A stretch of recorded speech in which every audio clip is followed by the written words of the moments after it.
মা বোনেরা মাসিক অবস্থায় ভুলেও এই 5টি খাবার খাবেন না।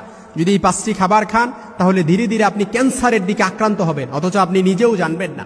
অনেকে লজ্জায় এগুলো বলতে যায় না, জানতে চায় না, অথচ এটা আল্লাহর বিধান। এটা লজ্জাকর কোনো বিষয় না, এটা একেবারে স্বাভাবিক বিষয়। এই জন্য যখন কোনো মা বোনদের মাসিক অবস্থায় যখন শুরু হয়ে যাবে, প্রত্যেক মাসে চন্দ্র মাসে যখন মাসিক শুরু হয়ে যায় তাদের, তখন এই 5টি খাবার ভুলেও খাওয়া যাবে না, যেটা মেডিকেল সায়েন্স প্রুভ করেছে, প্রমাণ করেছে। এর 1 নাম্বার হচ্ছে দুধ, চিজ বা দই। এই খাবারটা ভুল করেও খাওয়া যাবে না। দুধ, চিজ বা দই, এটা যদি আপনি খান তাহলে এটার মধ্যে এরকম কোনো অ্যাসিড রয়েছে, হরমোন রয়েছে, যেটা আপনাকে মারাত্মক লেভেলের আপনার ওপরে প্রভাব ফেলতে পারে এবং ধীরে ধীরে আপনাকে ক্যান্সারের দিকে ধাবিত করতে পারে। মেডিকেল সায়েন্স প্রুভ করেছে। 2 নাম্বার যে খাবারটি মাসিক অবস্থায় আমার মা বোনরা খেতে পারবে না, সেটা হচ্ছে জাঙ্ক ফুড। জাঙ্ক ফুড এটা এমনিতেই শরীরের পক্ষে ভালো নয়।